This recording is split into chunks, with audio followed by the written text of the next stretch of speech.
Hello, everyone, and welcome to this bonus NASS episode. I am your host for this episode, Jose. And I'm your other guy, George. Today, we're going to be covering episode two of season two of The Last of Us.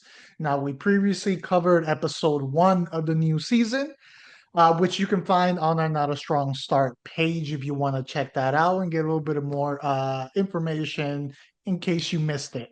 Well, I say with no further ado, let's get right into it, George. We don't need Yes. to waste any more time. We value people's time. Right. And our Now, own. very true, very true. Usually, we might want to kind of start at the beginning of the episode and touch on a few things, but I say, hell no, George. All right, let's just get the big moment out of the way. All right, what everyone's talking about, what everyone was talking about when the game originally came out, Joel's demise, which is big moments. I knew it was coming. I know Yeah. you didn't play, but you knew it was coming. But to actually see it executed there, I am curious. What was your impression seeing it on screen? I was anticipating it, like you said, and I think for the most part it was handled decently well. I think there was some build up to it that I would have preferred a little more.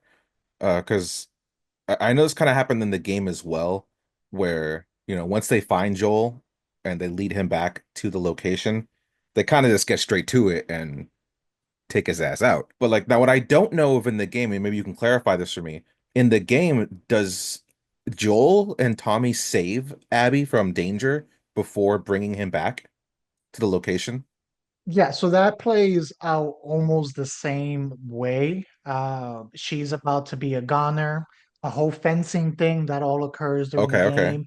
She's about to be done. Joel ends up saving her.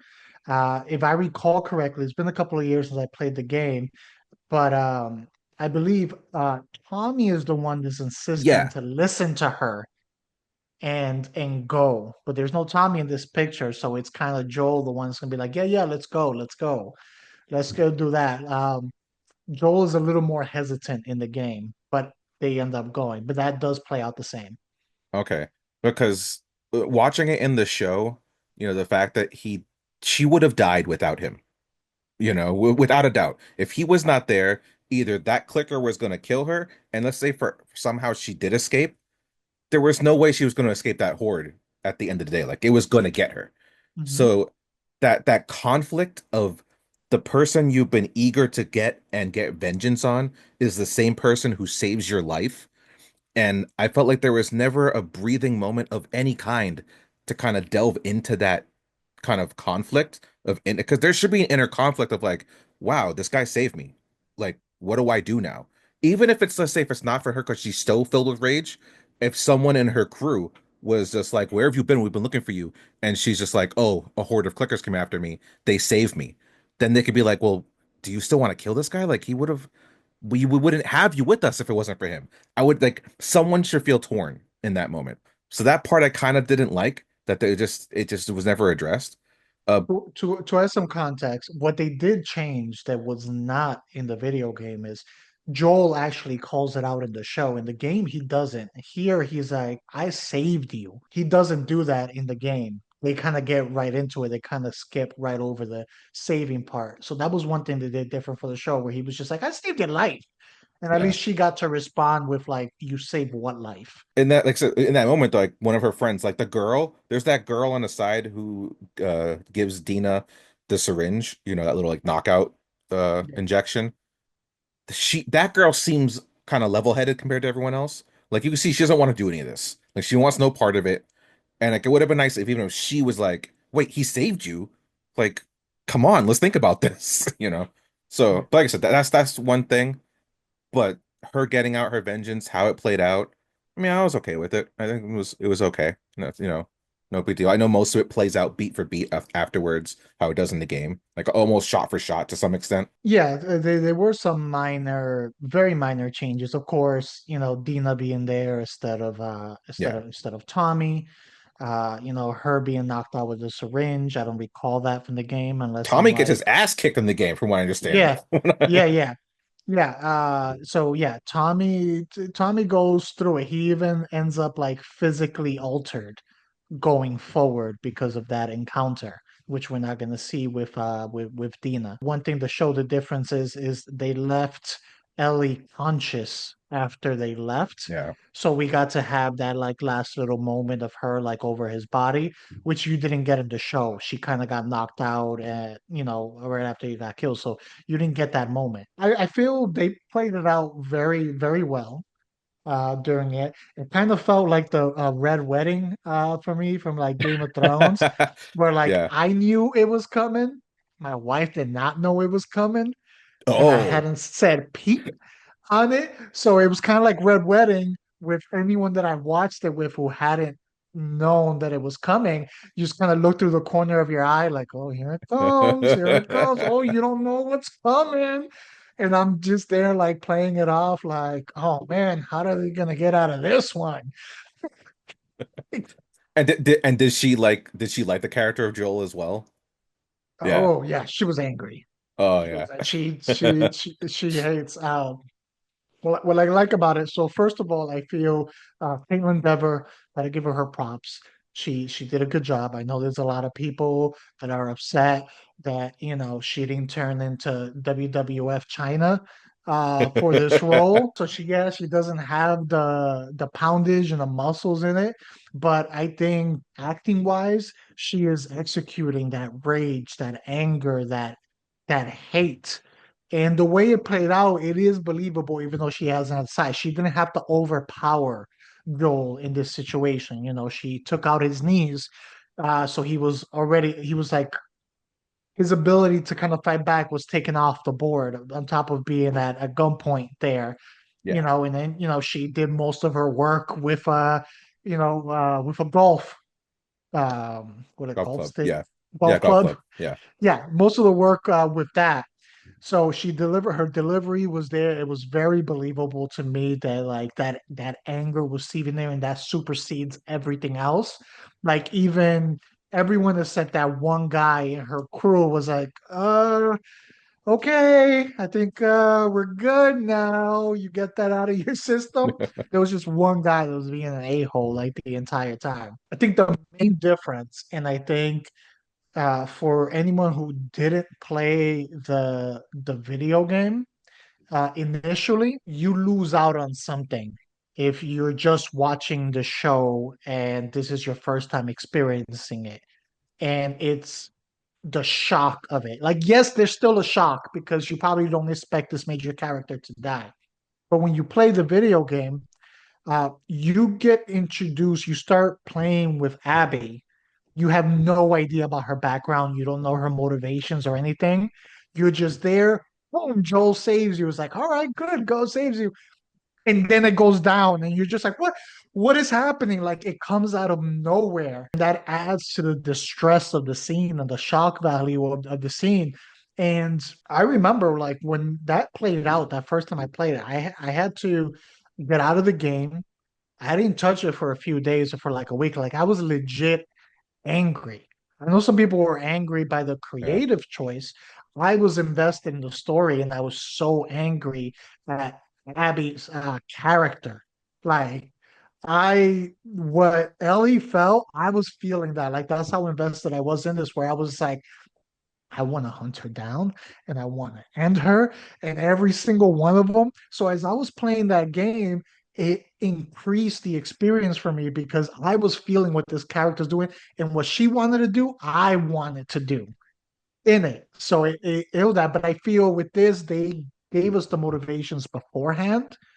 So while there's still a shock value to it, you lose a lot of that out of nowhere surprise, if that makes sense. No, Neff, for sure. Especially going through the game as the perspective of Abby.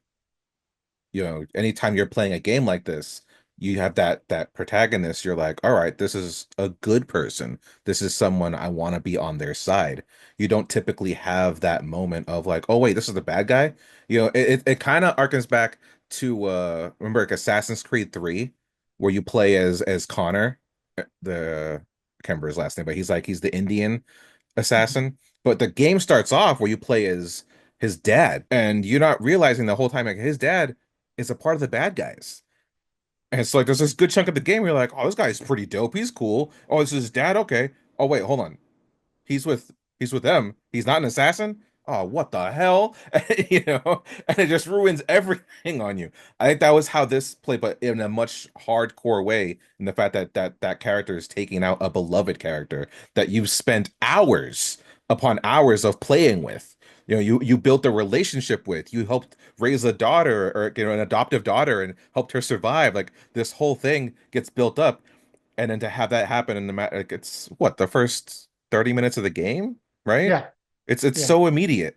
And for understands, you play with Abby later on too, right? yeah. So it's like you don't want to play with her anymore. You're like, Mm. screw this girl. Like as soon as that switch hit and all that happened in there, I felt dirty that I helped this girl survive to the point that Joel saved her. Yeah. Like I was just like, oh, why did you make me like do that? And then later when you do play with her again multiple times, it was just there was an anger to it. Like I'm not gonna lie, plenty of times as her, I let her be taken out just to add some little satisfaction. Yes. Like, like I know I can't progress the story, but I was Uh, just stand there and I'm like, take me out. She deserves it. just go into a horde of clickers. George, you have no idea how angry I was Oh like man. at this game. So I know a lot of people don't like the creative choice, but impact was there. And that's the thing. A lot of times, and this happens with movies all the time, is there is not everyone, but there's a good portion of people, they can't separate something not being good or a choice not being good with a choice just not being what you would have done.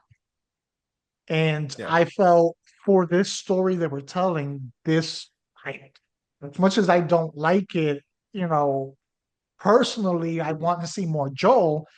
It fit the story and it got the impact that we wanted. So I can say it's not probably how I would have approached it, but damn, it was a good choice for the story. Yeah, and I can agree. It makes me think back to another game, which is The Walking Dead by Telltale. That series follows a girl and a guy. It's a very similar situation. And the girl's Clementine. I can't remember the name of the guy anymore at this point, but he's only in the first game, and he dies at the end of Mhm. the first game. It's protecting her. And then the next two games is her continuing on and taking all of the stuff that he taught her and that he gave her. It's a very much a similar tale. But it sucked that we lost that guy because he was a guy who came like from prison, and this was like his redemption arc. It's like in Mhm. this broken world, this broken man can fix himself and maybe help those around him. That was a nice little story, but it wasn't his story at the end of the day. It was actually her story, and we just didn't know it yet. But people were kind of upset when he died. It's like, oh man, what's she gonna do now?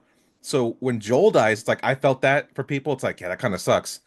But that's not the story. The story isn't Joel being having a second chance at being a dad.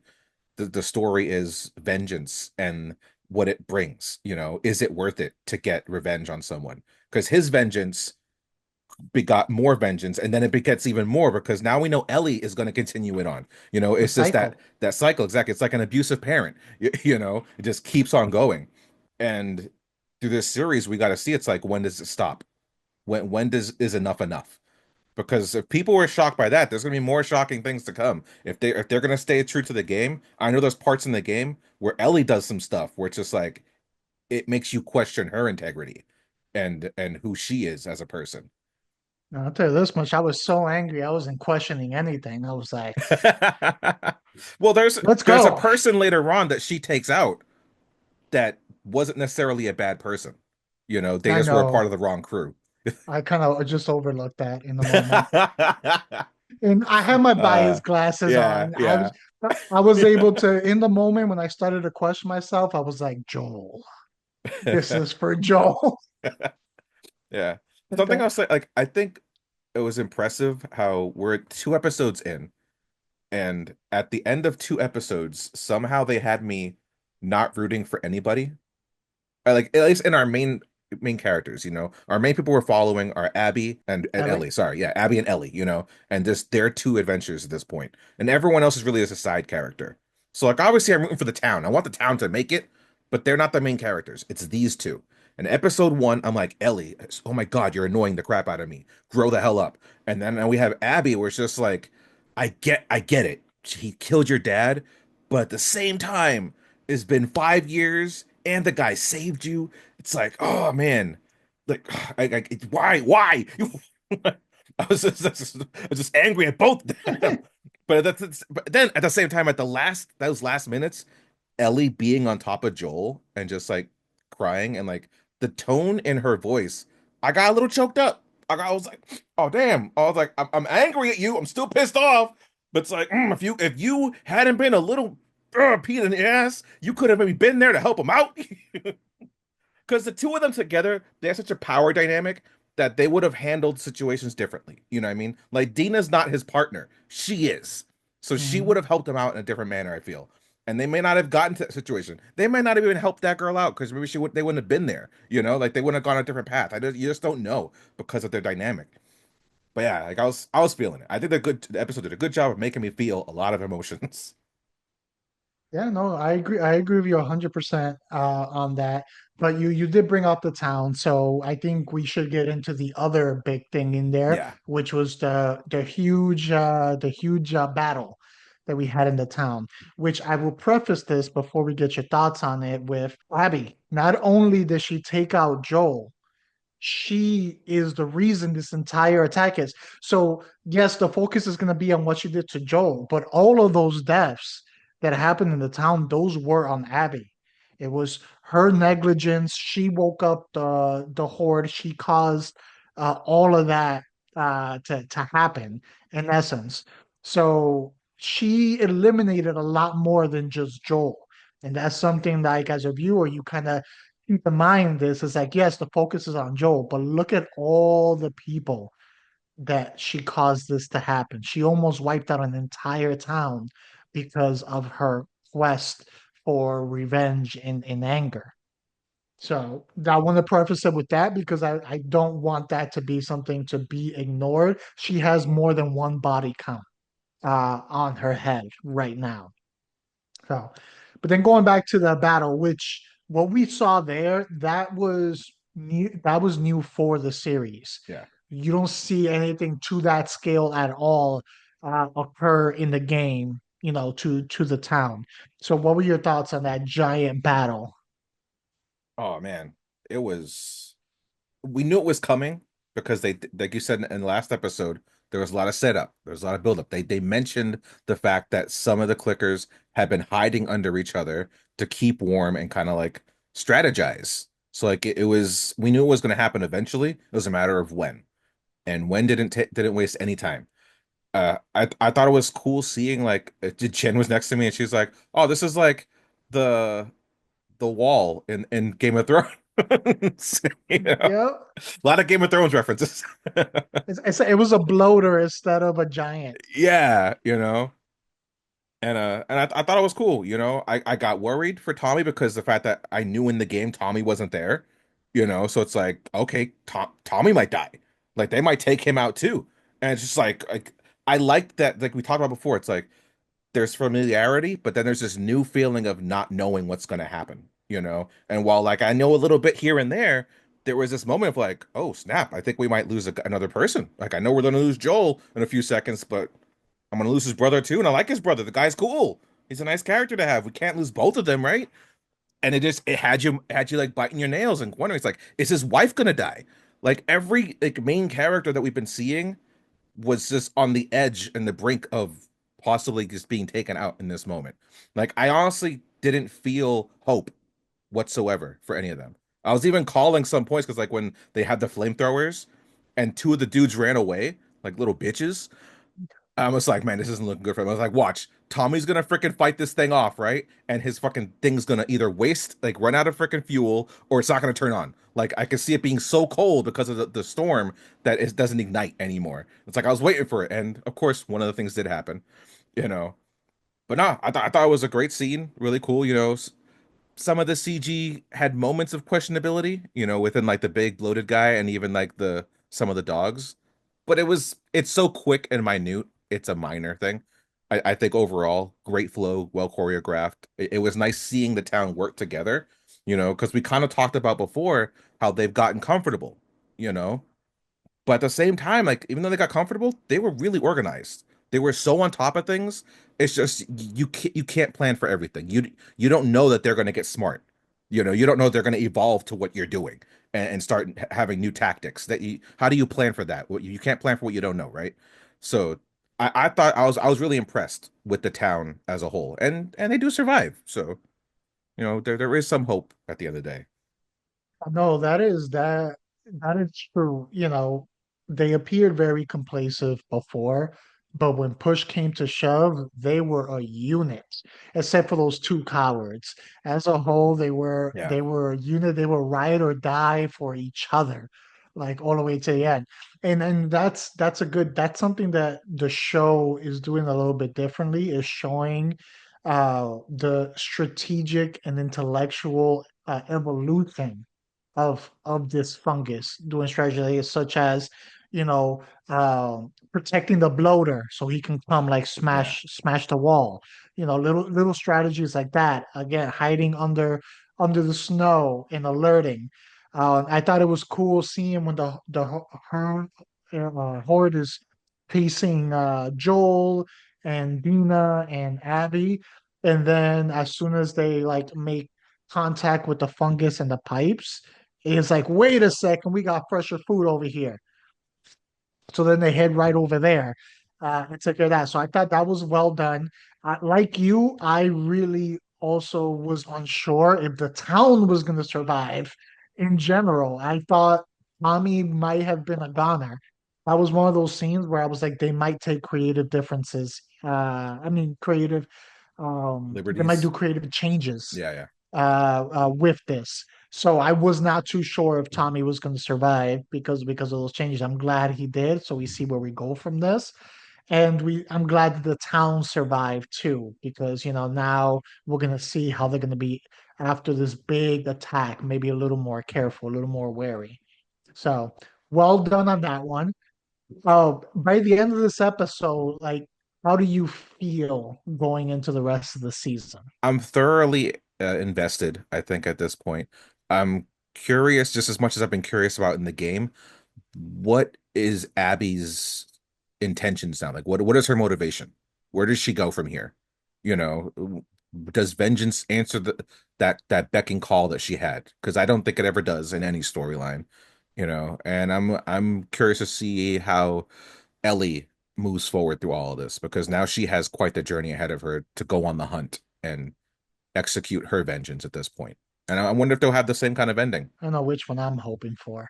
But but yeah, she has that journey. I guess, it was good. Dina, saw the patch so she could provide that information in there. I thought it was interesting. Dina got knocked out before basically the admittance of what happened by Mm, Joel. So she's still not aware of yeah, like why they're even like after Joel here. So I thought that was an interesting little tidbit. So I wonder how that's gonna play out. Like, are other people still gonna be, in the dark about why all this happened, or just think that this random group just, happened to take him out? yeah, I am curious. I know they've already mentioned that the second game is going to be covered over multiple seasons. So I am curious what is going to be the cutoff point? What would be the cliffhanger point going to the next season? How quickly they're gonna get her to Seattle? It's very open right now how they can play out the rest of the season now that they got that main pivot point out of the way. The elimination of Joel is the catalyst for this story. Now the story begins. yeah, It sucks to lose Joel this early in the season, but the story doesn't really begin until Joel. That's where the first episode was all set up. This one. You needed that to happen. Now we get into the rest of the story, and I'm curious how it's gonna go, and I'm kind of excited how it's gonna go. I want them to go dark with it. I want Ellie to go to see red and go full on John Wick. On her yeah. way over there. I think she In will, there, man. From what we've seen, I think she will. yeah, yeah. I want her to do that. So I'm excited going forward. And any last thoughts on your end before we start closing out? I think you brought up a good point about how she caused that cataclysm on the town. I all I could think while watching the episode, if Joel had lived, he would have blamed himself for that. Yeah, no, that is true. And more to add to his bucket of guilt that he was carrying along. Yeah, Like I don't think he would have changed any of his decisions, but it doesn't change the fact that that guilt was there. yeah, and it would have weighed on him.